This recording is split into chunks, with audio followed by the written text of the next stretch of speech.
Morning बच्चों। Physics की अपनी हम लेक्चर्स पे अगर हम बात करें तो हम पिछले टर्न पे आप लोग कूलम्स लॉ के बारे में थोड़ी चर्चा कर रहे थे। किसके बारे में चर्चा कर रहे थे बेटा?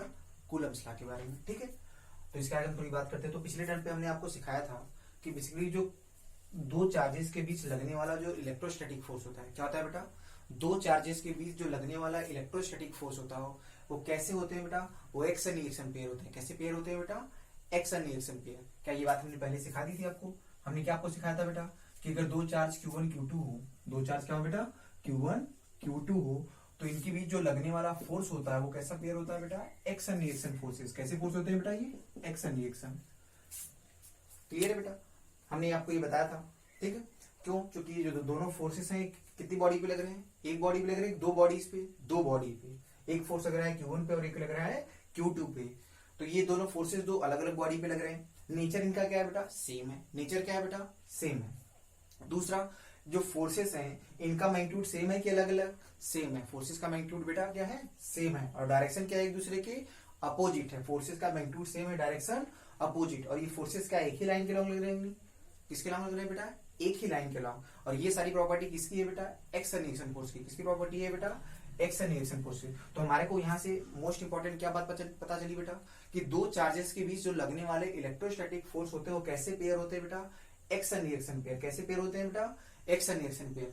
और जब हमको ये पता चल गया ये एक्शन रिएक्शन पेयर, तो मैंने आपको लास्ट टाइम पे आपको सिखाया था कि सिस्टम का क्या कंजर्व होगा? हमेशा लीनियर मोमेंटम हमेशा कंजर्व होगा। क्या कंजर्व होगा बेटा? Linear momentum. इनिशियल मोमेंटम बराबर फाइनल मोमेंटम। इनिशियल मोमेंटम बराबर फाइनल मोमेंटम। और हमने आपको एक क्वेश्चन के पॉइंट ऑफ व्यू से हमने आपको एक बात सिखाई थी कि हमने कहा था कभी भी अगर इलेक्ट्रोस्टैटिक सिस्टम अगर दो चार्जेस का आपको सिस्टम दिखे तो सिस्टम का हमेशा ध्यान रखना चार्जेस के सिस्टम में क्या चीज हमेशा कंजर्व होगा? Linear momentum. सिस्टम का हमेशा क्या होगा बेटा? कंजर्व होगा। इनिशियल मोमेंटम बराबर फाइनल मोमेंटम। क्यों? क्योंकि इलेक्ट्रोस्टैटिक फोर्स कैसे पेयर होते हैं बेटा? Action reaction forces. कैसे पेयर होते हैं बेटा? Action reaction. यहाँ तो बात क्लियर है सबको? ठीक बेटा, आगे बढ़ते हैं हम लोग। तो एक बात तुम लोग को क्लियर हो गई। फिर हमने आपको बताया था देखिए मोमेंटम कंजर्वेशन हम यहाँ पे लगा सकते हैं। ठीक है, तो हमने आपको एक बात और सिखाई थी। हमने कहा था यहाँ पर आप ध्यान रखिए बेटा इलेक्ट्रोस्टैटिक अभी शुरू नहीं हुआ कि मैकेनिक्स के बेसिक फंडे आ गए थे। उसके बारे में हमने आपको पिछले टर्म पे भी बोल दिया था कि आपको बहुत घबराने की जरूरत नहीं कि अगर मैकेनिक्स आपका लगे कि बहुत ज्यादा अगर स्ट्रांग ना हो तो बहुत ज्यादा घबराने की जरूरत नहीं। जो भी चीजें यहाँ पे आएंगी आपको सिखाया जाएगा। आपको बस रिलैक्स होकर चीजों को समझना है बेटा। ठीक है, चीजों को समझिए, बाकी कोई दिक्कत आपको इसमें होने वाली नहीं है। क्लियर? आगे बढ़ते हैं हम लोग बेटा। अब हम बात करें जैसे आपसे कभी कभार ऐसा हो जाता है, अभी समझिए अभी हमने कूलम्स लॉ की बात नहीं की, अभी हम बता रहे हैं कि अगर हमको ये केवल इन्फॉर्मेशन अगर पता चल गई कि इलेक्ट्रोस्टैटिक फोर्स कैसे पेयर है मेरा, एक्शन रिएक्शन पेयर है, तो हम कैसे कैसे क्वेश्चन को देखिए आसानी से सॉल्व कर सकते हैं केवल इस इन्फॉर्मेशन से। जैसे आपसे कभी क्वेश्चन पूछ ले कि मान लो हमारे पास तीन चार्ज है। कितने चार्ज है बेटा? मान लो एक Q1 चार्ज है बेटा, एक क्या है Q2 चार्ज है और एक क्या है बेटा? Q3 चार्ज है। देखिए बेटा सिंपल सा। क्लियर बेटा? हमारे पास कितने चार्ज है बेटा? तीन चार्ज है, Q1 चार्ज, Q2 चार्ज और Q3 चार्ज। क्वेश्चन में अगर आपसे पूछ ले, आपको ये आपको बता दे, आपसे बता दिया सिंपल सा कि मान लो अगर Q1 चार्ज पे जो फोर्स लग रहा है, ठीक है, ये मैंने आपको इन्फॉर्मेशन दी थी कि Q1 चार्ज पे जो फोर्स लग रहा है वो लग रहा है मान लीजिए 4 न्यूटन। ऐसे ऐसे थोड़ा बता दो अच्छे से तो आपको समझ में आएगा। मान लीजिए इस वाले चार्ज पे जो फोर्स लग रहा है, ठीक है, मान लिया ये फोर्स कुछ ऐसा लग रहा है बेटा। कितने तरफ लग रहा है ये फोर्स? मैंने मान लिया ये फोर्स इस पे ऊपर तरफ लग रहा है 4 न्यूटन का। कितने का लग रहा है बेटा? सपोज है। ठीक है, Q1 Q2 Q3 की क्या वैल्यू, इसको हम नहीं, इसके बारे में हम आपको चर्चा नहीं कर रहे हैं। हमने आपको बता दे रहे इन्फॉर्मेशन, क्वेश्चन में आपको इतना ही दिया है कि मान लो ये तीन चार्ज है Q1 Q2 Q3। Q1 charge पे जो फोर्स लग रहा है वो 4 न्यूटन किधर लग रहा है? ऊपर की तरफ। किधर लग रहा है? ऊपर तरफ। मान लीजिए Q2 चार्ज है, क्या है बेटा? Q2। इस पे फोर्स मान लो इधर तरफ लग रहा है, कितना लग रहा है? मान लिया इस पे जो फोर्स लग रहा है 3 न्यूटन। कितना लग रहा है? Suppose 3 Newton. तो आपसे क्वेश्चन में पूछ लेगा, आपको बताना होगा Q3 चार्ज पे कितना फोर्स लगेगा। किस पे बताना है बेटा? Q3 पर फोर्स। कैसे निकालेंगे? क्वेश्चन में आपसे क्या पूछा है? Find force on charge Q3। आपको इस Q3 चार्ज पे लगने वाला फोर्स बताना है बेटा। देखिए बेटा क्वेश्चन में ध्यान से देखिए। अभी यहाँ पे हमने कूलम्स लॉ के बारे में कुछ बहुत बेसिक सी बातें नहीं, अभी हमने आपको सिंपल लॉ के बारे में कोई बहुत ज्यादा चर्चा नहीं की। हमने केवल बेसिक बातें सीखी कि दो चार्जेस के बीच जो लगने वाले फोर्स होते हैं कैसे पेयर होते हैं बेटा? Action reaction forces. तो यहाँ से हमको क्या क्या चीजें पता चलती है और कैसे हम क्वेश्चन को इससे आसान कर सकते हैं इन बातों से, उस चीजों को हम सिखा रहे हैं बेटा। ठीक है, अब जैसे आपसे यहाँ बोल दिया कि तीन चार्ज है Q1 Q2 Q3, डिस्टेंस कुछ भी नहीं दिया है, बस आपसे बोल दिया कि एक चार्ज पे लग रहा है 4 न्यूटन का फोर्स। ठीक है, ऊपर तरफ इस पे लग रहा है मान लो 3 न्यूटन का फोर्स, पीछे की तरफ आपको बताना है force on Q3, force on Q3। कैसे करेंगे इस क्वेश्चन को, सोचिए, स्क्रीन पॉज करके सोचिए बेटा, कैसे आप करोगे इतनी इन्फॉर्मेशन से। अब यहाँ पे बेसिकली कोई बहुत बड़ा ज्ञान नहीं है बेटा, बेसिक सी इन्फॉर्मेशन है, तो करते हैं इस क्वेश्चन को, ठीक है। अब देखिए आप इसको कैसे करेंगे बेटा।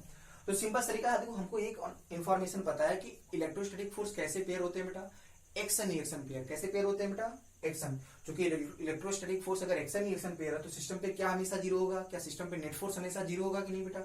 हाँ, इसका मतलब सिस्टम पे लगने वाला जो नेट फोर्स होगा क्या होगा, हमेशा जीरो होगा। क्या होगा, सिस्टम पे नेट फोर्स हमेशा जीरो। क्लियर है बात ये, ये सबको क्लियर है, पहले भी सिखा चुके आपको। अभी इसके पहले यही तो सिखाया था, एक्शन रिएक्शन पेयर तो सिस्टम पर क्या चीज हो, सिस्टम पे क्या हमेशा जीरो होगा, नेट फोर्स। क्योंकि जितना फोर्स ये इस पे लगाएगा उतना ही फोर्स ये इस पे लगाएगा। सिमिलरली ये जितना इस पे लगाएगा वही जितना ये भी लगाएगा, जितना ये इस पे लगाएगा उतना ये इस पे लगाएगा। तो पूरे सिस्टम का नेट फोर्स कितना हो जाएगा, जीरो। अगर हम नेट फोर्स की बात करें, सिस्टम में कितने चार्ज है बेटा, केवल 3 चार्जेस। कितने चार्जेस है बेटा, 3। तो हमारे जो फोर्स होंगे या तो Q1 पे लगेगा, या फोर्स Q2 पे लगेगा बेटा, या फोर्स Q3। इसके अलावा और किसी पे फोर्स लग सकता है क्या, क्योंकि सिस्टम में चार्जेस 3 ही है, तो जो भी फोर्सेस लगेंगे या तो Q1 पे लगेंगे या Q2 या Q3। इन तीनों का मिला के जो हमारा फोर्स होगा क्या होगा, नेट फोर्स। और सबके फोर्स लिखते हैं बेटा। बताओ Q1 पे फोर्स कितना लग रहा है, ऊपर की तरफ। कितना लग रहा है बेटा, ऊपर की तरफ। और हम जानते हैं ऊपर तरफ क्या होता है, वाई डायरेक्शन। वाई डायरेक्शन में यूनिट वेक्टर क्या होता है, अभी याद करो वेक्टर का आइडिया। वाई डायरेक्शन में यूनिट वेक्टर क्या होता है, जे कैप। तो वाई डायरेक्शन में 4 न्यूटन का अगर वेक्टर है तो उसको क्या लिख सकते हैं वेक्टर फॉर्म में, क्या 4 जे कैप लिख सकते हैं बेटा। सोचो वाई के लॉन्ग यूनिट लेंथ का जो वेक्टर होगा वो क्या होगा बेटा, जे कैप। तो 4 हम चाहते हैं 4 मैग्नीट्यूड का वेक्टर, तो क्या हो जाएगा बेटा, क्या 4j कैप बोल सकता हूं कि नहीं। तो इसका मतलब ये फोर्स की वैल्यू क्या हो जाएगी बेटा, 4j cap, 4j cap Newton. इतना न्यूटन हो जाएगा कि नहीं बेटा, ध्यान से देखिए आपको। हम चूंकि देखो अगर ध्यान से Q1 पे जो फोर्स लग रहा है 4 न्यूटन किस डायरेक्शन में बेटा, वाई डायरेक्शन में। और वाई डायरेक्शन में हम जानते हैं यूनिट वेक्टर क्या होता है बेटा, जे कैप। क्या होता है बेटा, जे कैप। तो वाई डायरेक्शन में यूनिट लेंथ का जो वेक्टर है वो क्या है बेटा, जे कैप है। तो कितने लेंथ का हमको चाहिए यहाँ पे, 4 लेंथ का वेक्टर। कितने लेंथ का, तो क्या 4j कैप होगा। कितना होगा बेटा, 4j कैप। ऐसे ही अगर हम Q2 पे बात करें, Q2 पे फोर्स कितना लग रहा है, आगे की पीछे, पीछे।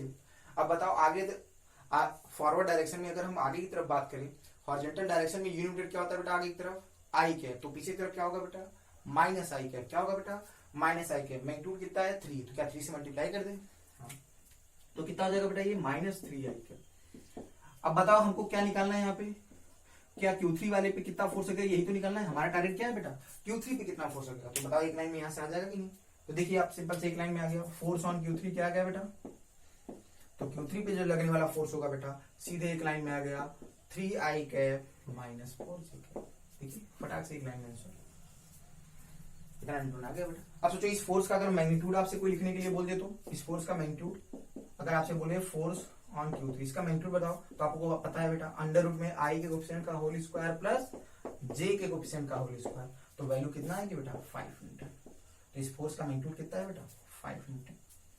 फोर्स का मैग्नीट्यूड कितना है बेटा, Q3 पे जो फोर्स लग रहा है उसकी मैग्नीट्यूड क्या है बेटा, 5 न्यूटन। या वेक्टर फॉर्म में अगर बात करें तो वेक्टर फॉर्म में वैल्यू होगी 3i cap minus 4j cap, 3i cap minus 4j cap. मेरी बात समझ में आ रही बेटा, कि कहाँ कहाँ हम इस आइडिया को अप्लाई कर सकते हैं, कि हमको केवल अगर एक इन्फॉर्मेशन पता चल जाए कि जो इलेक्ट्रोस्टैटिक फोर्स कैसे पेयर है बेटा, एक्शन रिएक्शन पेयर है, तो हम देखो ना बहुत सारी चीजों को हम काफी आसानी से कर सकते हैं। यहाँ पे कोई फॉर्मूला नहीं लग रहा है, एक बेसिक इन्फॉर्मेशन है कि हमको बस एक बात पता है कि चार्जेस के बीच लगने वाले जो फोर्स होते हैं कैसे पेयर होते हैं बेटा, एक्शन रिएक्शन पेयर। कैसे पेयर होते हैं, एक्शन रिएक्शन। यहाँ तो बात सही सबको बेटा, सब मेरा मैं क्या बताना चाह रहा हूँ यहाँ पे, ठीक। रफ करते हैं इसको बेटा। तो एक बात यहाँ से क्लियर हो जानी चाहिए कि जो इलेक्ट्रोस्टैटिक फोर्स होते हैं कैसे पेयर होते हैं बेटा, एक्शन रिएक्शन पेयर। कैसे पेयर होते हैं बेटा, एक्शन रिएक्शन। इसका मतलब एक्शन रिएक्शन फोर्सेस की जो जो प्रॉपर्टी है वो क्या सब सेटिस्फाई करते हैं क्या, हाँ एकदम सेटिस्फाई करते हैं, ठीक। तो फटाफट इसके बारे में लिखते हैं बेटा सबसे पहले, तो अब थोड़ा लिखाना चालू करते हैं। तो लॉ में हमने आपको यहाँ तक बताया, इसके आगे थोड़ा हम लिखाते हैं बेटा, इस बात को समझते हैं। तो फटाफट सबसे पहले बात लिखिए, सबसे पहला पॉइंट लिखिए बेटा, नोट करिए अपनी नोटबुक में, नोट करिए बेटा इसके बाद, ठीक है। यहाँ तक हो गया ना, अब अपने नोटबुक में इसके आगे नोट करिए, स्टार बना के नोट करिए पहला पॉइंट, स्टार बना के नोट करेंगे बेटा। पहला पॉइंट क्या है पॉइंट, कि जो चार्जेस के बीच लगने वाले इलेक्ट्रोस्टैटिक फोर्स होता है कैसे पेयर होते हैं बेटा, एक्शन रिएक्शन पेयर। कैसे पेयर होते हैं, एक्शन रिएक्शन पेयर। तो लिखिए बेटा द इलेक्ट्रोस्टैटिक फोर्स, देखिए बेटा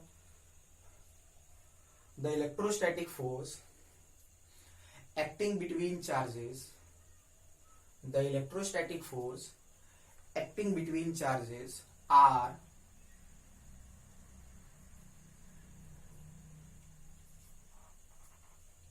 action reaction pair, the electrostatic force acting between charges are action reaction pair. कैसे पेयर होते हैं बेटा? Action reaction pair. जो चार्जेस के बीच लगने वाला इलेक्ट्रोस्टैटिक फोर्स होता है, कैसे पेयर होते हैं बेटा? Action reaction forces. कैसे फोर्सेस होते हैं बेटा? Action reaction forces. क्लियर है बेटा? लिखिए सब लोगों ने बेटा, the electrostatic force acting between charges are action reaction forces. Clear है यहाँ तक बेटा? अगली लाइन से लिखिए बेटा, उस पैराग्राफ चेंज करिए बेटा, अगली लाइन से लिखिए, properties of action reaction forces. क्या लिखेंगे बेटा अगली हेडिंग? अगली लाइन से क्या लिखेंगे? Properties of action reaction pair. लिखिए बेटा, क्या लिखेंगे बेटा? Properties of action reaction pair.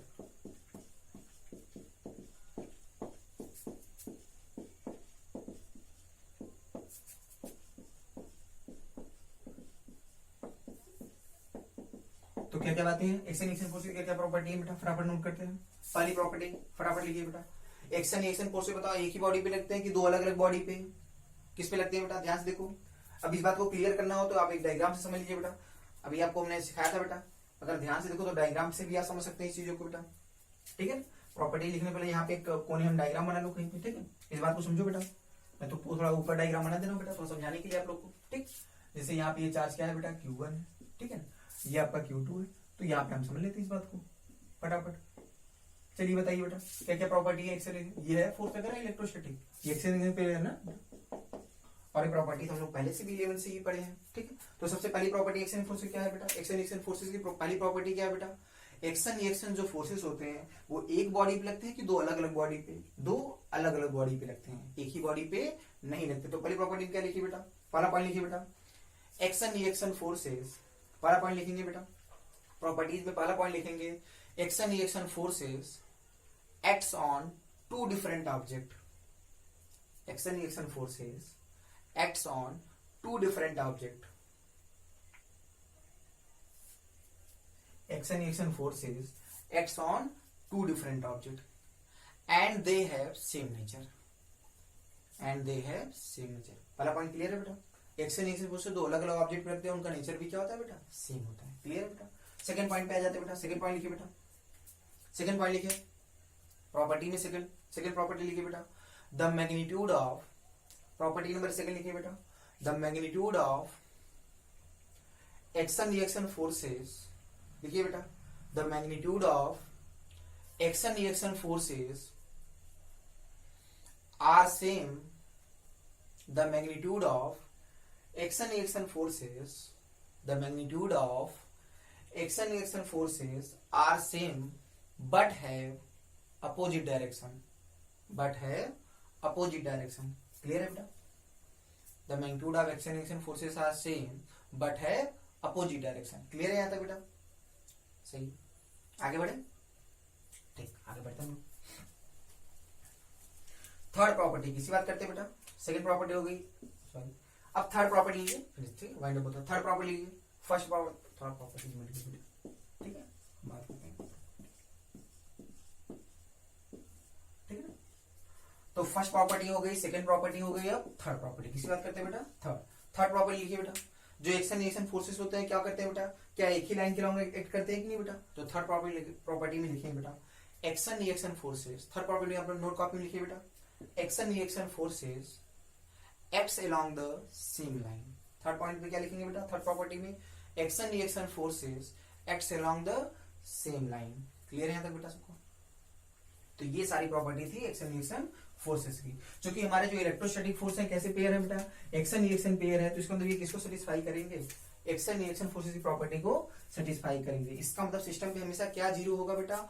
Net force zero होगा, मतलब सिस्टम का लीनियर मोमेंटम हमेशा कंजर्व होगा। पॉइंट्स को ध्यान से सुनिए बेटा, इलेक्ट्रोस्टैटिक फोर्स क्या होगा बेटा? एक्शन रिएक्शन पेयर होते हैं, इसलिए सिस्टम का क्या होगा? हमेशा क्या कंजर्व होगा? सिस्टम पे हमेशा नेट फोर्स जीरो होगा और सिस्टम का मोमेंटम क्या होगा? हमेशा कंजर्व होगा। इस बात को हमेशा ध्यान रखिए बेटा। क्लियर है बेटा?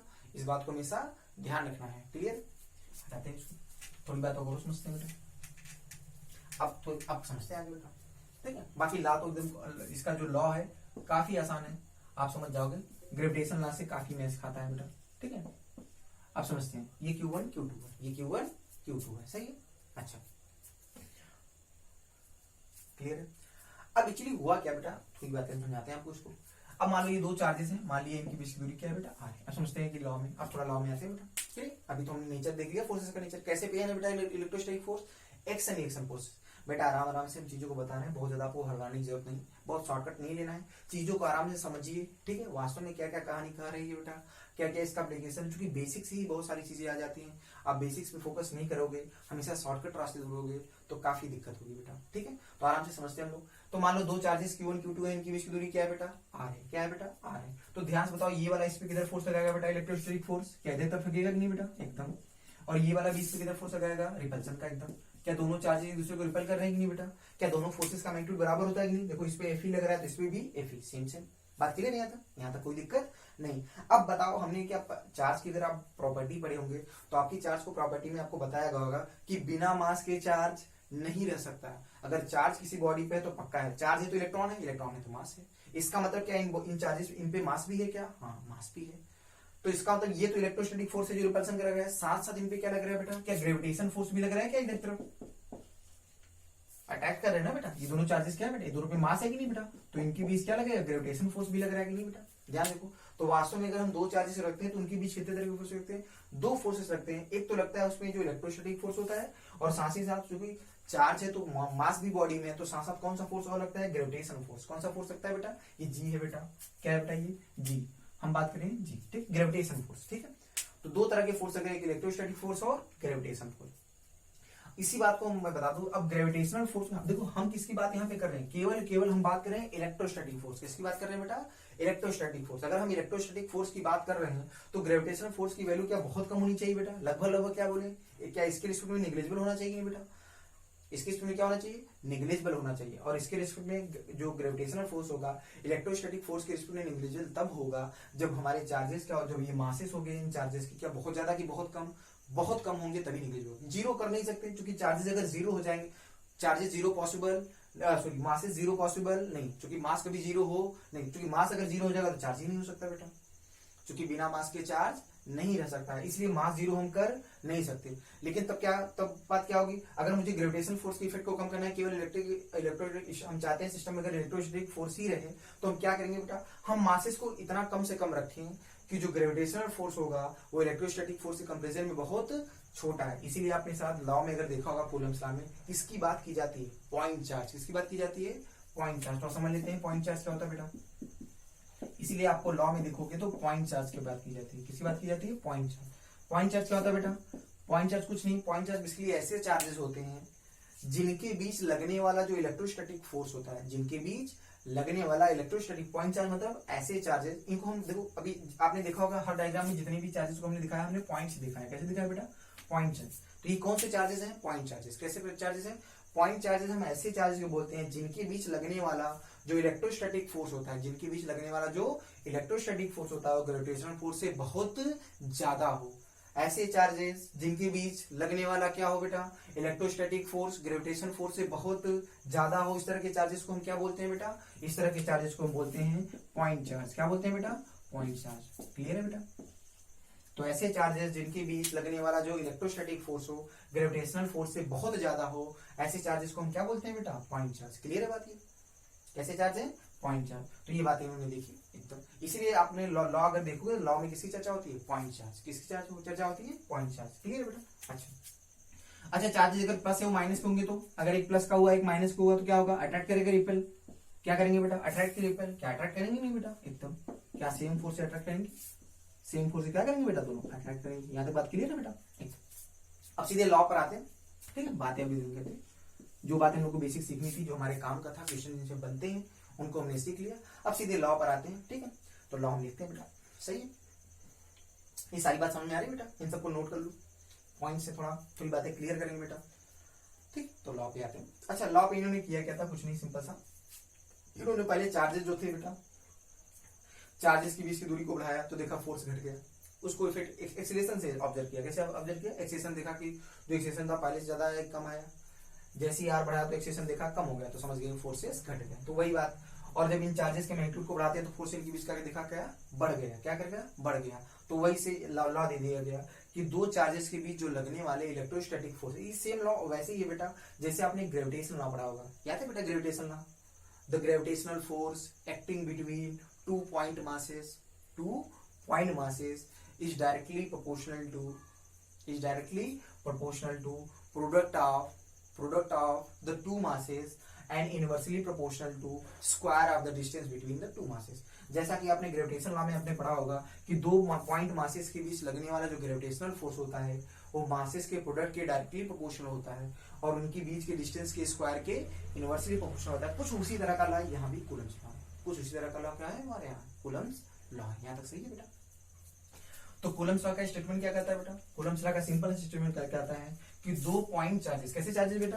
पॉइंट चार्जेस, दो पॉइंट चार्जेस के बीच लगने वाला जो इलेक्ट्रोस्टैटिक फोर्स होता है, दो पॉइंट चार्जेस के बीच लगने वाला जो इलेक्ट्रोस्टैटिक फोर्स होता है वो क्या होता है बेटा? हमेशा वो डायरेक्टली प्रोपोर्शनल होता है चार्जेस के मैग्नीट्यूड के प्रोडक्ट के डायरेक्टली प्रोपोर्शनल होता है और उनके बीच के डिस्टेंस के स्क्वायर के इनवर्सली प्रोपोर्शनल होता है। क्या होता है बेटा? फिर से दो चार्जेस के बीच लगने वाला जो इलेक्ट्रोस्टैटिक फोर्स होता है वो चार्जेस के मैग्नीट्यूड के प्रोडक्ट के डायरेक्टली प्रोपोर्शनल होता है और उनके बीच के डिस्टेंस के स्क्वायर के इनवर्सली प्रोपोर्शनल होता है। बात क्लियर है बेटा? ठीक, अगर हम डायग्राम बना के दिखाएं तो थोड़ा, एक Q1 चार्ज है बेटा, अगर हम बोले Q2 चार्ज है, ठीक है, इनके बीच की दूरी क्या है बेटा? R है। अभी हम लॉ लिखवा देंगे बेटा। क्या ये वाला इसको अट्रैक्ट करेगा, रिपेल करेगा? रिपेल करेगा। ये वाला भी इसको क्या करेगा? अट्रैक्ट की रिपेल करेगा। ठीक है, क्या करेगा? रिपेल। यहाँ तक बात समझ रहे बेटा? तो आप चाहो तो यहाँ पे कूलम्स लॉ स्टेटमेंट लिख लो, ठीक है, कूलम्स। तो अभी तक हम लोग बेसिक बातें समझ रहे थे। अब लॉ का स्टेटमेंट क्या है? कूलम्स लॉ का स्टेटमेंट क्या है वो लिखो। स्टेटमेंट लिखिए बेटा, देखो द लॉ के बारे में लिखिए बेटा। वास्तव में अभी हम उसके बाद देखो हेडिंग, मेन हेडिंग हमारी क्या थी? Coulomb's law. ये लॉ का बेटा स्टेटमेंट है जहां पे मैंने आप कूलम्स लॉ में आप चाहो तो स्टेटमेंट भी केवल लिख सकते हो बेटा। लॉ का मेनली स्टेटमेंट यही है। अगर आपसे एग्जाम में कभी पूछेगा write down Coulomb's law, write down Coulomb's law, तो आप ये स्टेटमेंट ही लिखेंगे जो आपको लिखा जाएगा। इसके पहले जो इन्फॉर्मेशन है वो आपके बेसिक नॉलेज को बढ़ाने के लिए और क्वेश्चन से रिलेटेड अच्छे अच्छे प्रॉब्लम्स को रिमूव करने के लिए, उनको रिजॉल्व करने के लिए आपको बेसिक आइडिया हमने दिया है। ठीक है बेटा? अब हम बात करते हैं कूलम्स लॉ। तो कूलम्स लॉ क्या है बेटा? देखो द इलेक्ट्रोस्टैटिक फोर्स, ठीक है बेटा, लिखिए कूलम्स लॉ के बारे में। कूलम्स लॉ लिखिए, द इलेक्ट्रोस्टैटिक फोर्स, लिखिए बेटा कूलम्स लॉ के बारे में सब लोग। अपनी नोट कॉपी में लिखिए, the electrostatic force acting between two charges, the electrostatic force acting between two charges is directly proportional to product of magnitude of the two charges, is directly proportional to product of magnitude of the two charges and inversely proportional to square of the distance between the two charges, and inversely proportional to square of the distance between the two charges। Clear है बेटा? एक बार जल्दी से हम दोबारा इस law को दोबारा बोल दे रहे हैं।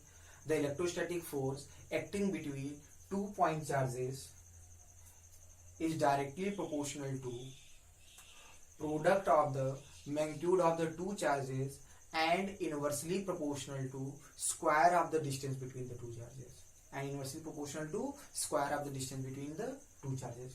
ठीक है, आप लोग लिखिए होंगे बेटा इसको। ठीक है, तो ये है लॉ का स्टेटमेंट। ठीक है बेटा? अब उसको अप्लाई करते हैं। यहाँ पे ये सामने डायग्राम है जिसमें अप्लाई करते हैं। तो लॉ क्या करता है? अकॉर्डिंग टू द लॉ, ये जो इलेक्ट्रोस्टैटिक फोर्स होता है ये डायरेक्टली प्रोपोर्शनल किससे होता है बेटा? क्या चार्जेस के मैग्नीट्यूड के प्रोडक्ट के डायरेक्टली प्रोपोर्शनल होता है बेटा? तो कोई Q1 का मैग्नीट्यूड और Q2 के डायरेक्टली प्रोपोर्शनल होगा। और किसके डायरेक्टली प्रोपोर्शनल होता है बेटा? ये और किसके? क्या इनके बीच के डिस्टेंस के स्क्वायर के इनवर्सली प्रोपोर्शनल होता है बेटा? इनके बीच के डिस्टेंस के स्क्वायर के इनवर्सली प्रोपोर्शनल होता है। ठीक है, अब इन दोनों को मिलाकर अगर हम कंबाइन करें, क्या करें बेटा? कंबाइन करेंगे तो क्या निकल के आएगा बेटा? तो आपका आएगा Q1 into Q2 upon R square, Q1 into Q2 upon R square. Clear बेटा? क्या निकल गया बेटा? Fe is directly proportional to Q1 into Q2 upon R, Q1 का मॉड इंटू Q2 का mod upon R square. Clear है बेटा? यहाँ दोनों को कंबाइन करें तो अगर इस प्रोपोर्शनलिटी हटाएंगे तो क्या आएगा बेटा? कांस्टेंट आएगा। क्या आएगा? प्रोपोर्शनलिटी हटाएंगे तो यहाँ पे क्या आएगा बेटा? कांस्टेंट। उस कांस्टेंट को हम बोलते हैं K। क्या बोलते हैं बेटा? K Q1 into Q2 upon R square. ध्यान से देखिए बेटा, K Q1 Q2 upon R square. अब देख लीजिए इसको, के Q1 into Q2 upon R square, ठीक है, K mod of Q1 into Q2 upon R square, clear. अब थोड़ा सा बार बार ये थोड़ा फॉर्मूले को अगर हम दिमाग में रिकॉल करें के Q1 Q2 by R square, तो बार बार मॉड बोलना बहुत अच्छा नहीं होता, ठीक है, क्योंकि बार बार मॉड बोलेंगे तो फ्लुएंसी फॉर्मूले में थोड़ी बनेगी नहीं। इस बात को तो समझने के लिए कि जो Q1 का मॉड है ना, अच्छा इस के बारे में पहले हम बताते हैं, फिर इस फॉर्मूले में बताते हैं आप कैसे याद रखिए, ठीक। जहां पे बेटा के जो हमारा है वेयर जो के होता है इसे बोलते हैं प्रोपोर्शनलिटी कांस्टेंट। क्या बोलते हैं ये? Proportionality constant. इसकी वैल्यू है 1, इसकी वैल्यू होती है 1/4 पाई। क्या होता है बेटा? ठीक है, ये क्या है बेटा? के अपनी क्या है बेटा? Proportionality constant. के अपना क्या है बेटा? Proportionality constant. इसकी वैल्यू क्या है? 1/4 पाई एप्सिलॉन नॉट। क्लियर बेटा? जो के की वैल्यू होती है बेटा, समझ लीजिए बेटा, के की जो वैल्यू होती है वो होती है 9 into 10 to the power 9, 9 into 10 to the power 9 newton metre square पर coulomb square. Newton metre square पर कूलम स्क्वायर क्या होता है बेटा? के की वैल्यू होती है 9 into 10 to the power 9 newton into metre square पर कूलम स्क्वायर। क्लियर बेटा? और यहाँ पे एक और चीज आ रही है, एप्सिलॉन नॉट। इसको समझ लेते हैं, ये क्या है बेटा? एप्सिलॉन नॉट को क्या बोलते हैं? इसको बोलते हैं परमिटिविटी ऑफ फ्री स्पेस। क्या बोलते हैं? Permittivity of free space.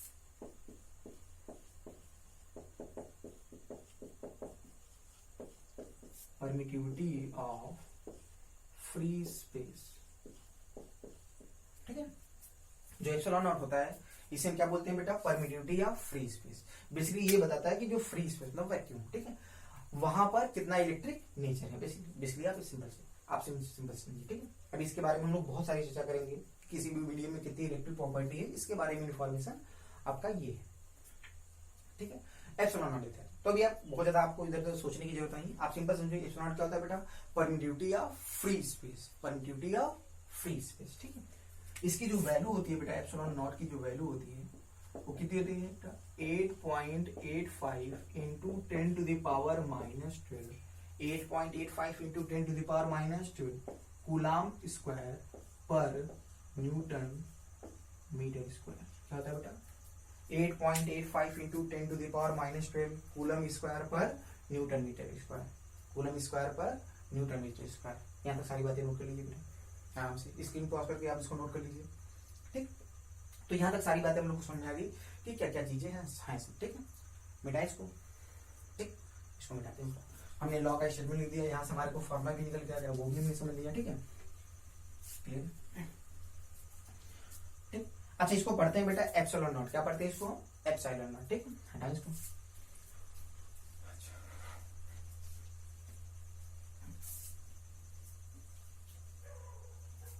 Clear. अब जो हमने ये फार्मूला पढ़ा है ना, 2-4 चीजें लगने वाला, तो फार्मूला वास्तव में था क्या था बेटा? एफ ई बराबर K mod Q1 into mod Q2 upon R square. तो बार बार ऐसा मॉड बोलने से तो बस फ्लुएंसी उतनी आती नहीं, तो इसको हम ऐसे भी याद रखेंगे। इस फार्मूला को आप कैसे याद रखोगे बेटा? ऐसे भी याद रखना कि Q1 into Q2 upon R square. अब इस फार्मूला को ऐसे भी याद रख सकते हैं कि Q1 into Q2 upon R square. बस दिमाग में क्या ध्यान रखना होगा बेटा? इस फार्मूले में जो Q1 Q2 है इनका क्या है बेटा? इनको साइन के साथ रखते हैं कि इनका मैग्नीट्यूड है, इनका हम मैग्नीट्यूड लेते हैं। क्या लेते हैं बेटा? ये Q1 Q2 क्या है बेटा? मैग्नीट्यूड, ठीक है। अच्छा इस चारों चीज को तो मैं आपको यहाँ पे इसको लिख के ऐसे मेंशन ना करूँ, तो आपको ऐसे ही सिखा दे रहा हूँ, कोई दिक्कत नहीं है, आपको ध्यान दिया जाएगा। Q1 इंटू, इस बात को आप कैसे समझेंगे बेटा कि इस जो ये फॉर्मूला है इस फॉर्मूला को आप कैसे याद रखेंगे?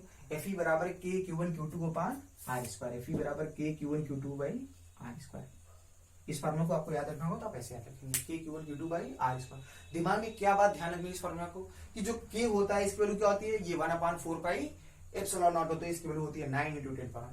देखो हम हर बार 1/4 पाई एप्सिलॉन नहीं लिखेंगे बेटा, हम के लिखेंगे। क्या लिखेंगे? के। तो जैसे ही के यहाँ पे आएगा तो आप समझ लेना के की वैल्यू क्या होती है?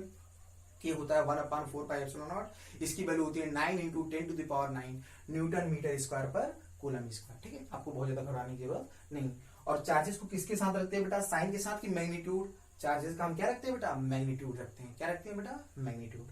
तो चाहो यहाँ पे कहीं नोट करके कहीं लिखना चाहो तो आप लिख लो बेटा कि इस फॉर्मूले में हम चार्जेस का केवल क्या लिखते हैं बेटा? मैग्नीट्यूड लिखते हैं, यहाँ पे साइन के साथ रखते नहीं है। क्लियर है बेटा? तो यहाँ पे Q1 Q2 का क्या है बेटा? मैग्नीट्यूड है। क्या है? मैग्नीट्यूड। सही है बेटा? यहाँ तक बात, यहाँ तक बातें सही बेटा? आगे बढ़े हम लोग। तो इलेक्ट्रोस्टैटिक फोर्स का फॉर्मूला क्या याद रखना होगा बेटा? एफ ई बराबर K Q one Q two by R square, F E बराबर K Q one Q two by R square. बस क्या यहाँ पे ध्यान रखना होगा, के की वैल्यू होती है 1/4 एप्सिलॉन नॉट, जिसकी वैल्यू होती है 9 × 10⁹, ठीक है। और जो आपका 9 × 10⁹, ठीक है, यहाँ तक क्लियर है। और साथ साथ जो चार्जेस Q1 Q2 हो तो इनको क्या रखते हैं बेटा, साइन के साथ की मैग्नीट्यूड, उनका हम केवल क्या रखते हैं बेटा, मैग्नीट्यूड रखते हैं। क्या रखते हैं, मैग्नीट्यूड। यहाँ तक बात क्लियर है बेटा, सिंपल सा, ठीक है। एक बेसिक सा बहुत आसान सा प्रॉब्लम हम करते हैं बेटा, सिंपल सा एकदम प्रॉब्लम, ठीक है। आप इसको देखिए, बहुत इजी प्रॉब्लम, ठीक है, सीधे फॉर्मुला बेस्ड सिंपल सा प्रॉब्लम, ठीक है। करते हैं क्वेश्चन बेटा। क्वेश्चन में आपसे बोला है, देखिए क्वेश्चन लिखिए बेटा, आपको ऐसे डायग्राम्स होता है, क्या लिखा है बड़ी में, सिंपल समझ लो, ठीक। क्वेश्चन क्या है, सिंपल सा, कि आपके पास मान लो दो चार्जेस हैं, ठीक है। मान लो एक 3 कूलम का चार्ज है, ठीक है, ठीक है, और एक मान लिया हमने सपोज दैट 2 कूलम का चार्ज। कितने कूलम का, -2 कूलम का। दो चार्जेस हैं, एक 3 कूलम का चार्ज है और एक -2 कूलम का चार्ज है, ठीक है। मान लो इनकी बीच की दूरी कितनी है, मान लिया बेटा इनकी बीच की दूरी क्या है, 3 मीटर है। कितनी है, 3 मीटर। क्वेश्चन में क्या है बेटा, आपका दो चार्जेस हैं, एक 3 कूलम का और एक -2 कूलम का चार्ज है, इनकी बीच की दूरी क्या है बेटा, 3 मीटर है। कितना है बेटा, 3 मीटर। क्वेश्चन में आपसे क्या पूछा गया बेटा, क्वेश्चन में आपसे पूछा गया है इनके बीच लगने वाले इलेक्ट्रोस्टैटिक फोर्स का मान बताइए। क्या बताइए, इनके बीच लगने वाले इलेक्ट्रोस्टैटिक फोर्स का मान बताइए, ठीक। आपको क्या बताना है, find electrostatic force, find electrostatic force acting between the charges, acting between the charges. Clear बेटा, आपको चार्जेस के बीच लगने वाला क्या बताना है, इलेक्ट्रोस्टैटिक फोर्स की वैल्यू बतानी है। तो फटाफट फार्मूला लगाते हैं बेटा, सीधे क्या करेंगे बेटा, सिंपल सा, कुछ नहीं घड़ाने की जरूरत नहीं, सीधे फार्मूला लगाएंगे। क्या लगाएंगे, फार्मूला। चलो फार्मूला लगाते हैं बेटा। तो हम जानते हैं, पहले फार्मूला लगाते हैं, के Q1 Q2 upon R square के, ये अपना फार्मूला है। दो चार्ज में लगने वाले इलेक्ट्रोस्टैटिक फोर्स का फार्मूला क्या होता है बेटा, के Q1 Q2 by R square. सबसे पहले बात करते हैं के की वैल्यू क्या होती है बेटा, 9 × 10⁹। Q1 बताओ, Q1 Q2 को साइन के साथ ही मैग्नीट्यूड रखते हैं, साइन के साथ नहीं। तो मैग्नीट्यूड बताओ, इसका मैग्नीट्यूड ये तो 3 ही है, प्लस है। Q2 की वैल्यू क्या है, -2 है ना, तो इसका क्या लेना होगा, केवल मैग्नीट्यूड। तो मैग्नीट्यूड इसका क्या हो जाएगा, 2 अपान इनके बीच की दूरी का होल स्क्वायर। इनके बीच की दूरी कितनी है बेटा, 3 मीटर। कितनी है, 3, तो 3 का होल स्क्वायर। देख लीजिए आराम से देखिए बेटा एक चीज, ठीक है। तो 3 का स्क्वायर क्या होगा बेटा, 9। क्या 9 इससे कैंसिल हो जाएगा कि नहीं बेटा, देखिए ध्यान से।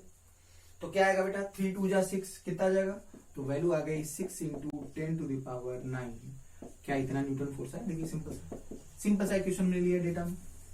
क्या सीधे इसका मतलब इन चार्जेस के बीच लगने वाला जो इलेक्ट्रोस्टैटिक फोर्स है उसकी वैल्यू क्या है बेटा, 6 × 10⁹ न्यूटन, 6 × 10⁹ न्यूटन। बहुत सिंपल सा क्वेश्चन है बेटा, ठीक। तो इस तरह से फॉर्मुला बेस्ड बहुत सारे क्वेश्चन आपको हम नहीं करा रहे हैं, आप कर लोगे। ये गुणा भाग करना बीसी से आते हैं, तो कुछ अच्छे क्वेश्चन पर हम लोग पढ़ते हैं आगे, ठीक है बेटा। कुछ अच्छे क्वेश्चन पे आगे बढ़ते हैं। यहाँ तक सही, हटाएं इसको।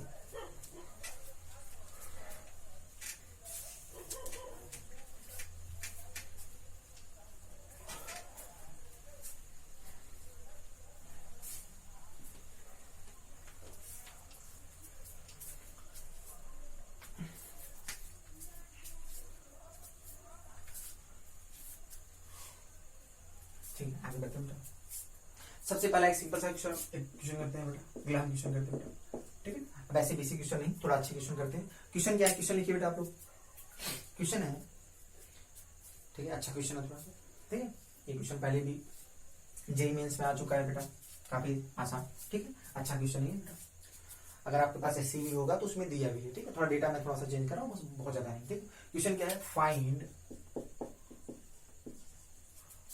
Minimum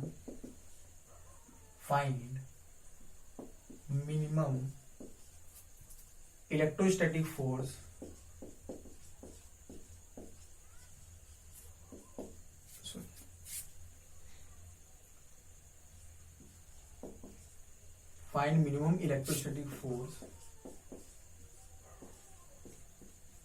acting between the two charges, find minimum electrostatic forces, ठीक है। फाइंड मिनिमम इलेक्ट्रोस्टैटिक फोर्सेस का force find minimum electrostatic force acting between the two charges placed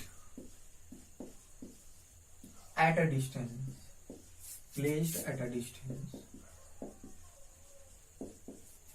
at a distance of 1 meter at a distance of 1 meter।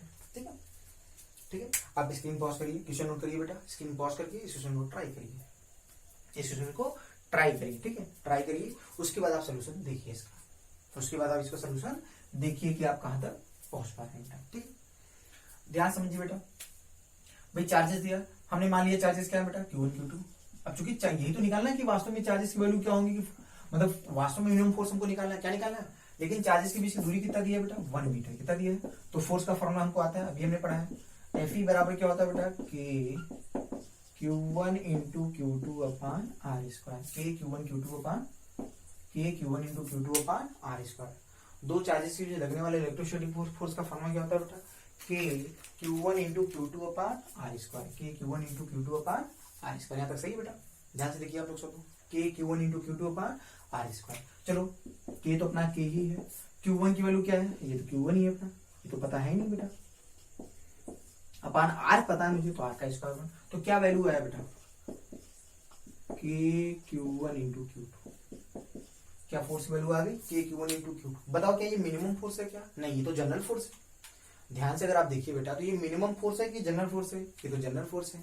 हमको क्या चाहिए, दो charges के बीच, हमको दो चार्जेस के बीच मिनिमम फोर्स चाहिए, क्या चाहिए, मिनिमम फोर्स। अगर आप यहाँ पे ध्यान दो तो अब सोचो हम इस फोर्स की वैल्यू मिनिमम चाहते हैं, ये मिनिमम फोर्स नहीं, ये तो जनरल फोर्स है ना, ये Q1 Q2 तो कुछ भी हो सकता है बेटा, Q1 Q2 अलग अलग रखो तो अलग अलग फोर्स आएगा, लेकिन हमारा टारगेट है मिनिमम फोर्स। अगर आप ध्यान से देखो यहाँ पे के को हम वेरी कर सकते हैं क्या, नहीं, के तो फिक्स है बेटा, 9 इंटू 10⁹ ये फिक्स है। तो वेरी हम क्या कर सकते हैं, Q1 Q2, क्या कर सकते हैं, Q1 Q2। इसका मतलब अगर चार्जेस सबसे मिनिमम होंगे तो फोर्स भी सबसे मिनिमम होगा, अगर चार्जेस सबसे मिनिमम होंगे तो फोर्स भी सबसे मिनिमम होगा। अब बताइए किसी चार्ज की सबसे मिनिमम वैल्यू क्या हो सकती है, सोचिए सोचिए, पुराने लेक्चर्स में आपको हमने सिखा दिया बेटा कि किसी चार्ज की सबसे मिनिमम वैल्यू कितनी हो सकती है बेटा, देखिए बेटा याद करिए। तो शायद आपको याद होगा, हमने आपको बताया था कि सबसे छोटा जो चार्ज होता है वो किसके बराबर होता है, ई के बराबर। किसके बराबर होता है, ई के मैग्नीट्यूड के बराबर होता है। ई से छोटा चार्ज पॉसिबल नहीं है। इसका मतलब इस चार्ज की सबसे मिनिमम वैल्यू कितनी हो सकती है, ई हो सकती है। कितनी हो सकती है, ई। तो इसका मतलब क्यू की जगह पे क्या उठा के रख दोगे, ई उठा के, क्यों नहीं, क्यों, इसका मतलब ये भी ई हो जाए और ये भी ई हो जाए तो फोर्स क्या हो जाएगा बेटा, मिनिमम।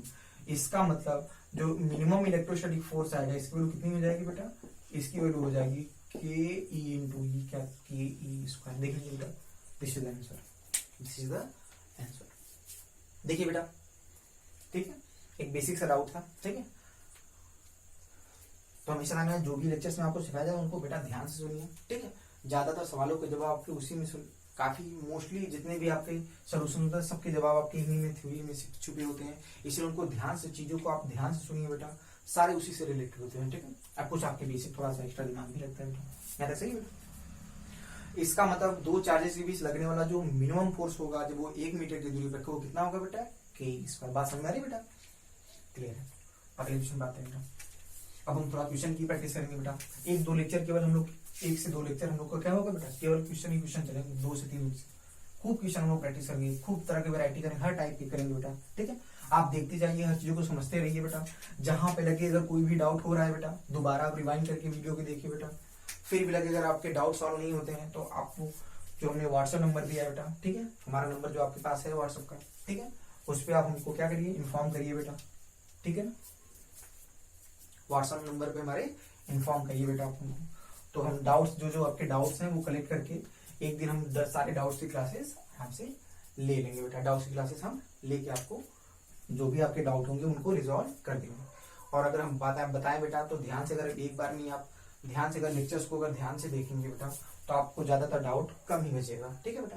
फिर भी अगर कोई डाउट रह जाता तो आप हमको इन्फॉर्म करिए बेटा, ठीक है। वो डाउट्स की हमको बस इन्फॉर्मेशन दीजिए, सर यहाँ पे डाउट रह गया, तो उसकी हम अलग से आपको बेसिक से बता देंगे उस चीज को, ठीक है। फिर भी प्रयास करें हर चीजों को बहुत आराम से बताने का, ठीक है।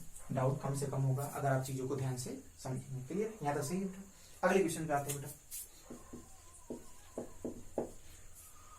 अगला क्वेश्चन क्या है, मान लो ये है आपका एक इक्विलेटरल ट्रायंगल, क्या बेटा, पहले समझते हैं। ये आपका मान लीजिए क्या है बेटा, इक्विलेटरल ट्रायंगल। क्या है बेटा,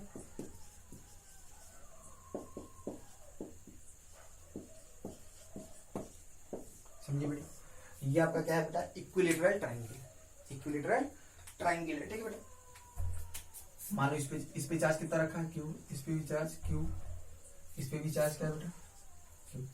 तीनों वर्टेक्स पे चार्ज कितना है बेटा, क्यू क्यू है, ठीक है। इधर में बेटा इक्विलेटरल ट्रायंगल है। कौन सा ट्रायंगल है बेटा, इक्विलेटरल। और ये इसका सेंटर है। मान लो यहाँ सेंटर पे जो चार्ज है वो क्यू नॉट है। कितना बेटा, क्यू नॉट है। सेंटर पे कितना चार्ज है बेटा, क्यू नॉट। क्वेश्चन में आपसे क्या पूछा गया बेटा, क्वेश्चन में सिंपल से आपसे पूछा गया है, आपको बताना होगा बेटा कि सेंटर पे जो चार्ज रखा है उस पर कितना नेट फोर्स लगेगा। क्वेश्चन में आपसे क्या पूछा है, फाइंड, क्वेश्चन चाहिए तो आप लिख लीजिए बेटा, फाइंड नेट फोर्स, लिख रहे हो, find net force on the charge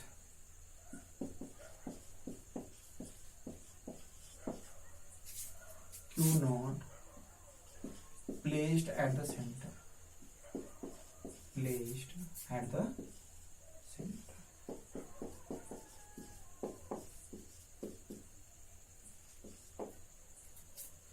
clear.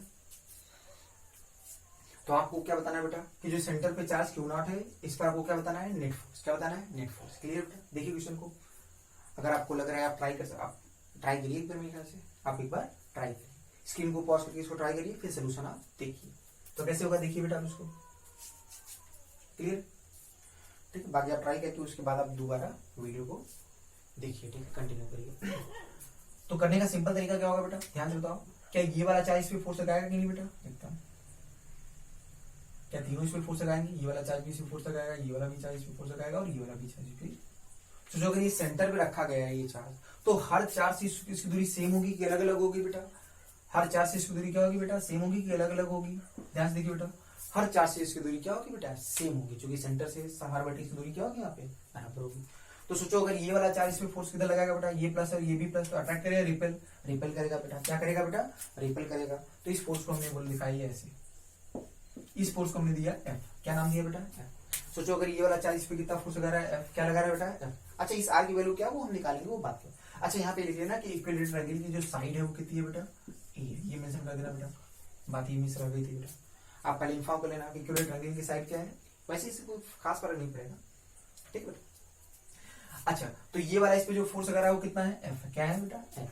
तो सिमिलरली क्या ये वाला चार्ज भी इस पे फोर्स लगाएगा कि नहीं बेटा, सोचो ये वाला किधर लगाएगा, इधर तरफ, एफ। क्या सेम फोर्स लगाएगा कि नहीं।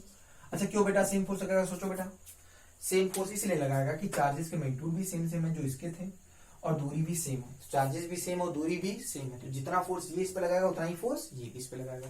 सिमिलरली बताइए ये वाला चार्ज भी कितना फोर्स लगाएगा, क्या सेम फोर्स, दूरी भी सेम, तो ये वाला फोर्स इधर। तो ध्यान से बताइए इस चार्ज पे, इस सेंटर पे कितने फोर्स लग रहे हैं, 3 फोर्स लग रहे हैं। देखिए बेटा, आप ध्यान से देखिए बेटा, कितने फोर्स लग रहे हैं बेटा, यहाँ पे 3 फोर्स लग रहे हैं। इसको डायग्राम से साफ साफ दिखाते बेटा। अगर आप देखो इस चार्ज पे कितने फोर्स लग रहे हैं बेटा, 3। एक एफ इधर लग रहा है बेटा, एक एफ इधर लग रहा है और एक एफ, देखिए ध्यान से। क्लियर, कितने फोर्स लग रहे हैं, 3 फोर्स। अब ध्यान से बताओ क्या इस एफ की वैल्यू, भाई जो फोर्स हमने मेंशन किया है, एफ तो दिया नहीं है, तो हमने मेंशन किया ना, तो एफ को निकाल भी लेते हैं। कैसे निकालेंगे इसको ध्यान से बताओ। सोचो अगर इसको मैं ऐसे इसको ज्वाइन करो, ऐसे ऐसे इसको मिलाओ, तो ये एंगल क्या 90 डिग्री आएगा कि नहीं बेटा, क्या आएगा बेटा, 90 डिग्री। और हम जानते हैं इक्विलेटरल एंगल है, तो ये एंगल कितना होगा, 30 डिग्री। अब ध्यान से बताओ, अगर यहाँ से वर्टेक्स से परपेंडिकुलर डालोगे तो क्या इसको बाइसेक्ट करेगा। ये अगर ए पूरा है तो ये कितना हो जाएगा बेटा, ये वाला आपका a/2, तो यहाँ से यहाँ तक आएगा बेटा a/2। आराम से देखिए बेटा, थोड़ा साफ साफ जाएगा, आपको थोड़ा सा दिखा दे रहे हैं, आपको साफ साफ थोड़ा सा कर दे रहे हैं, अदरवाइज दिक्कत हो जाएगी आपको। साइड जो है इक्विलेटरल ट्रायंगल क्या है बेटा, ए है, और ये दूरी कितनी हो जाएगी बेटा, a/2। कितनी हो जाएगी, a/2। अब ध्यान से बताइए, अगर इस राइट एंगल ट्रायंगल पे हम बात करें, किसमें, इस राइट एंगल ट्रायंगल की अगर हम बात करें, तो यहाँ से क्या आर हम निकाल सकते हैं, क्या निकाल सकते हैं यहाँ से, आर। तो आर निकालते हैं बेटा। ध्यान से अगर आप देखिए तो क्या cos 30 ले लो, अगर हम cos 30 लेंगे तो cos थीटा होता है base upon hypotenuse, a/2 base है, अपान हाइपोटेनस क्या है बेटा, आर। ये आर ही तो निकालना है बेटा। तो बताओ cos 30 की वैल्यू क्या होती है, √3/2, और ये बराबर क्या होगा बेटा, a/2 आर। क्या 2 ने 2 को मार दिया कि नहीं। तो ध्यान से बताओ आर की वैल्यू क्या a/√3 आएगा कि नहीं बेटा। ध्यान से देखिए बेटा, आर की वैल्यू यहाँ से क्या आएगी बेटा, a/√3। क्या आर आ गया कि नहीं बेटा, आर जो पता नहीं था वो आ गया साइड। ए क्या है बेटा, इक्विलेटरल ट्रायंगल की साइड, ठीक है। ए क्या है, इक्विलेटरल ट्रायंगल की साइड है, ठीक है बेटा, आप इसको नोट कर लीजिएगा, ठीक है। अच्छा अब ध्यान से देखिए बेटा, अब आर की वैल्यू आ गई तो बताओ इस फोर्स की वैल्यू जो हमने मेंशन किया तो उसको लिख लेते हैं। बताओ फोर्स की वैल्यू क्या होगी, K Q one Q two by R square. सोचो K Q one into Q two upon इनके बीच की डिस्टेंस का स्क्वायर आर स्क्वायर।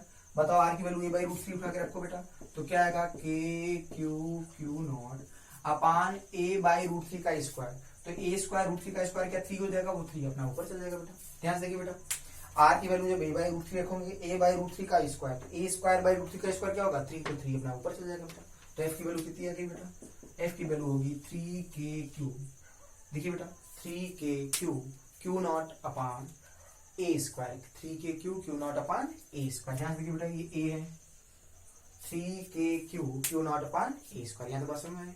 अब थोड़ा इंग्लिश की बात कर लेते हैं। बताओ ये अगर ये 30 है तो ये कितना होगा बेटा 60, ये 60 तो ये भी 60, तो ये भी 60 60 सब 60 यूज हो गए नहीं बेटा। तो ध्यान से अगर आप देखो तो ये एंगल कितना हो जाएगा इसका, मतलब सोचो ये 60 तो ये भी 60, तो ये पूरा 120 हो जाएगा कि नहीं बेटा, क्या हो जाएगा 120, कितना हो जाएगा 120। अब वेक्टर की आइडिया याद करो बेटा, हमने जो आपको सिखाया था याद करो, वेक्टर में वेक्टर के लेक्चर याद करो बेटा, जो भी आपको हमने बेसिक्स में सिखाया था। तो हमने क्या था, सोचो इन दोनों फोर्सेस का मैग्नीट्यूड क्या बराबर है कि अलग अलग है, बराबर है। दो फोर्सेस का मैग्नीट्यूड बराबर, तो हमने आपको सिखाया था, अगर याद करो हमने कहा था अगर दो फोर्सेस के मैग्नीट्यूड बराबर होते हैं तो उनका रिजल्टेंट किसके लॉन्ग आता है, क्या एंगुलर बाइसेक्टर के लॉन्ग आता है कि नहीं, किसके लॉन्ग आता है, एंगुलर बाइसेक्टर के लॉन्ग आता है। उसकी वैल्यू क्या होती थी बेटा 2f cos थीटा बाई 2, कितनी होती थी बेटा 2f cos थीटा बाई 2। याद करिए बेटा, हमने आपको ये सिखाया था, थोड़ा सा अगर यहाँ दिखाया आपको, हमने आपको बताया था कि अगर दो फोर्सेस हो, अगर इनके मैग्नीट्यूड बराबर होते थे तो इनका जो रिजल्टेंट आता था वो किसके लॉन्ग आता था, एंगुलर बाइसेक्टर के लॉन्ग। किसके लॉन्ग आता था बेटा, एंगुलर बाइसेक्टर के लॉन्ग। और इसकी वैल्यू क्या आती थी बेटा 2f cos theta by 2, 2f cos, ये हमने आपको सिखाया था और हमने बताया था, अभी हम आगे करेंगे बेटा, खूब यूज में आ जाएगा। फोर्स कैसी क्वांटिटी होती है, वेक्टर क्वांटिटी, तो उनको डायरेक्ट हम जोड़ नहीं सकते, हम वेक्टर की तरह जोड़ेंगे। किस तरह जोड़ेंगे बेटा, वेक्टर की तरह। आपको समझ आ रही है बेटा, ये देखिए रिकॉल करिए इस बात को, हमने आपको बताया था, ठीक समझ में आ गया, याद आ गया बेटा इस चीज को, ठीक है। तो बिठा कर समझाते हैं बेटा, तो आपको समझ आ गया कि अगर दो फोर्सेस हो, ठीक है, उनके मैग्नीट्यूड बराबर, तो उनका रिजल्टेंट क्या होता है, एंगुलर बाइसेक्टर के लॉन्ग होता है। उसकी वैल्यू क्या होती है 2f cos थीटा बाई 2। अब ध्यान से बताओ इन दोनों का जो रिजल्ट, बताओ ये दोनों फोर्स के मैग्नीट्यूड क्या बराबर है ना, तो इनका रिजल्टेंट किसके लॉन्ग आएगा, क्या बाइसेक्टर के लॉन्ग आएगा, इधर किसके लॉन्ग आएगा, इसके लॉन्ग आएगा। अब बताओ इसका अब कितनी वैल्यू आएगी, ध्यान से बताओ इसका, तो इनका जो रिजल्टेंट होगा वो होगा 2f cos theta by 2, 2f cos theta by 2। तो 120/2 क्या होगा cos 60, और f क्या लग रहा है, नीचे लग रहा है। अब बताओ cos 60 की वैल्यू क्या होती है, ध्यान से बताओ, क्या 1/2 होता है, cos 60 की वैल्यू क्या होती है बेटा 1/2। तो 2 ने 2 को मार दिया तो वैल्यू क्या f आएगी नहीं। अब ध्यान से बताइए ऊपर नेट फोर्स कितना लग रहा है f, ऊपर क्या लग रहा है नेट फोर्स f, और नीचे भी क्या लग रहा है f, क्या ये वाला f और ये वाला f एक दूसरे कैंसिल कर देगा नहीं।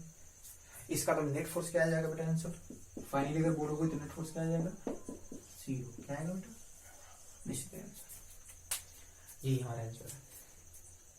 इसका मतलब नेट फोर्स की वैल्यू यहाँ पे क्या आएगी बेटा 0 आएगी, क्या आएगी बेटा 0। बातें क्लियर हो रही है बेटा, समझ आ रही है।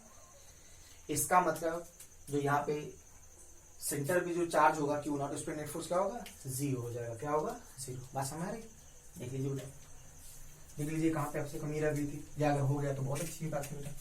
अगले क्वेश्चन में हम करते हैं बेटा।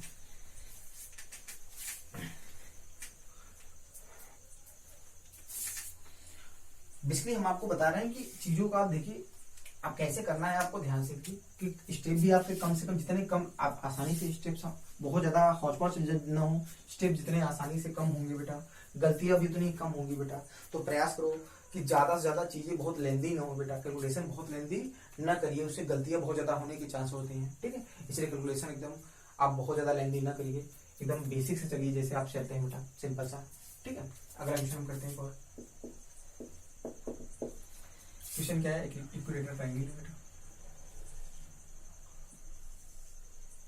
इसका साइड क्या है बेटा ए, इसके हर वर्टेक्स पे चार्ज कितना है बेटा, एक इक्विलेटरल ट्रायंगल है, क्या बेटा इक्विलेटरल ट्रायंगल, क्या बेटा यहाँ पे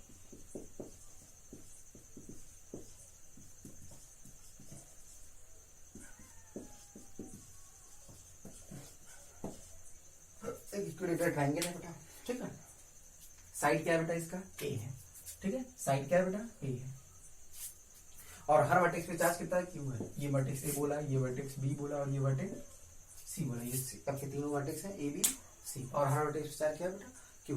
क्वेश्चन में आपसे पूछा है कि जो वर्टेक्स बी पर जो चार्ज है इस पे लगने वाला नेट फोर्स बताना है। क्या बताना है, नेट फोर्स। क्वेश्चन में आपसे क्या पूछा गया बेटा, शॉर्टकट में अगर बोलो क्वेश्चन क्या पूछा गया है, क्वेश्चन में आपसे सिंपल सा अगर बोला जाए तो आपसे पूछा गया है net force at vertex B. Shortcut में बोलो आपसे क्या पूछा है, find net force at vertex B. Vertex B पर लगने वाला नेट फोर्स बताना है। क्या बताना है बेटा, वर्टेक्स बी पर लगने वाला नेट फोर्स। आप स्क्रीन को पॉज करके इस क्वेश्चन को सॉल्व करिए बेटा और बताइए कैसे हो रहा है। पॉज करके करिए सॉल्व इसको, ठीक है। तो इसको हम सोल्यूशन देते हैं बेटा, ठीक। स्क्रीन पॉज करके सॉल्व करिए, उसके बाद सोल्यूशन देखिए बेटा, ठीक है। तो देखिए कैसे होगा बेटा, ध्यान बताओ ये वाला चार्ज इस पे फोर्स लगाएगा कि नहीं बेटा, हाँ। अट्रैक्ट का रिपेल करा, रिपेल करेगा बेटा। हमने मान लिया ये इसमें जो फोर्स लगा है वो एफ है, इस वाले चार्ज ने इस वाले चार्ज पे जो फोर्स लगा वो एफ है। क्योंकि इस वाले चार्ज पे कितने चार्ज फोर्स लगाएंगे, दो, एक ये वाला फोर्स लगाएगा और एक ये वाला। इस तरह से क्या ये वाला भी चार्ज इस पे फोर्स लगाएगा क्या, हाँ। ये फोर्स किधर लगाएगा बेटा, इधर। क्या सेम फोर्स लगाएगा कि नहीं, हाँ। क्यों सेम फोर्स लगाएगा, जो चार्जेस भी सेम है और दूरी भी क्या है बेटा, जितनी दूरी पे ये उतनी दूरी पे ये भी होगा ना, सेम दूरी है, चूंकि इक्विलेटरल एंगल है बेटा। अब ध्यान से बताओ, इक्विलेटरल एंगल है तो साइड हर एंगल कितना होगा, 60 डिग्री। तो ये भी 60, तो इसका मतलब ये भी 60। तो बताओ इन दोनों का रिजल्टेंट किसके लॉन्ग आएगा बेटा, ध्यान से बताओ। अब दो वही सेम बात, दोनों फोर्सेस का मैग्नीट्यूड क्या बराबर है कि नहीं, देखिए ध्यान से। तो रिजल्टेंट किसके लॉन्ग आएगा, एंगुलर बाइसेक्टर के लॉन्ग। किसके लॉन्ग आएगा बेटा, एंगुलर बाइसेक्टर के लॉन्ग। तो ऐसा आएगा बेटा, इन दोनों का रिजल्टेंट किसके लॉन्ग आएगा, एंगुलर बाइसेक्टर के लॉन्ग। तो ये आपका ये आएगा नेट इधर। तो ध्यान से बताओ इस रिजल्टेंट की वैल्यू क्या होगी, 2f cos थीटा बाई 2। कितना होगा बेटा, 2f cos थीटा बाई 2। इसकी वैल्यू होगी 2f cos थीटा मतलब 60/2। 60/2 कितना हो जाएगा बेटा, 30 आ जाएगा। आराम से लीजिए बेटा। अगर लग रहा है इस डायग्राम से आपको बहुत ज्यादा दिक्कत हो रही है तो आप साफ साफ एक डायग्राम मान लीजिए। कैसे बना लीजिए बेटा, एक फोर्स एफ इधर हो गया बेटा, एक फोर्स एफ इधर हो गया बेटा, इनके बीच का एंगल क्या है, 60 डिग्री, ठीक है। तो इनका रिजल्टेंट लिखोगे तो कैसे लिखोगे, क्या एंगुलर बाइसेक्टर के लॉन्ग आएगा। याद के ऊपर बातें जो भी सिखाया था अभी जस्ट। तो कितना हो जाएगा वो 2f cos थीटा बाई 2। क्या आएगा बेटा, 2f cos थीटा बाई 2। तो 60/2 कितना हो जाएगा, सॉरी 60/2, तो 30 आएगा नहीं बेटा। तो ध्यान से आप देखिए कितनी वैल्यू आ रही है, ये एफ और एफ तो हट गया बेटा। अब तो रिजल्टेंट ये रहा। तो नेट फोर्स अपना कितना आएगा बेटा, यहाँ से ध्यान देखिए। तो नेट फोर्स की वैल्यू आएगी 2f cos 30। तो मैं लिख रहा हूँ बेटा नेट फोर्स की वैल्यू। तो जो नेट फोर्स होगा उसकी वैल्यू आएगी 2f cos 30। और सबको याद होगा cos 30 की वैल्यू क्या आती है बेटा, cos 30 होता है √3/2। 2 ने 2 को मार दिया, वैल्यू आ गई f√3। क्या आ गई, अच्छा। अब मेन बात है f हमको दिया है कि हमने खुद से माना है, खुद से माना है तो f की वैल्यू लिख देते हैं बेटा। बताओ f की वैल्यू क्या होगी बेटा, यहाँ पे ध्यान से देखो। f की वैल्यू बताओ क्या होगी बेटा, f क्या है बेटा, क्या इस चार्ज और इनके बीच जो लगने वाला फोर्स है क्या वही f है क्या, एकदम। तो क्या वैल्यू होगी बेटा, k Q1 into Q2, याद है। तो Q स्क्वायर अपान इनके बीच का डिस्टेंस का स्क्वायर क्या a स्क्वायर होगा। तो क्या बताओ f ये है कि नहीं बेटा, ध्यान बताओ। k Q square by a square, क्या f की वैल्यू उठा कर रख देते हैं तो नेट फोर्स आ जाएगा b पर, वर्टेक्स b पर नेट फोर्स आ जाएगा। कितना आ जाएगा बेटा, √3 k Q square upon a square.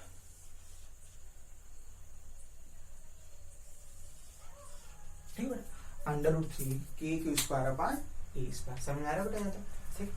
तो आज क्वेश्चन में अगर हम बोले तो यही तक आज की क्लास और होती है बेटा। आज क्लास को हम यहीं तक रखते हैं, ठीक है। तो आज की क्लास और होती है, आगे हम इसके बाद अगली क्वेश्चन, ठीक है, इसके आगे हम और क्वेश्चन लेके कंटिन्यू करेंगे बेटा, ठीक है, अगली क्लास में। तो आपको बहुत ज्यादा आपको यहाँ तक जो पढ़ाया गया है बेटा उनको आप रिवाइज करिए बेटा घर पे, ठीक है। आप एक बार रिवाइज करिए, ठीक है। और क्वेश्चन को आप दोबारा देखिए कैसे कहा, अगर आपसे बना है कहीं पे डाउट हो रहा है तो क्या डाउट हो रहा है उसको दोबारा देखिए, आपसे डाउट ज्यादातर रिजॉल्व हो जाएंगे बेटा, कोई डाउट नहीं बचेगा, ठीक है। तो आज की क्लास हम ओवर करते हैं बेटा, ठीक, ओवर।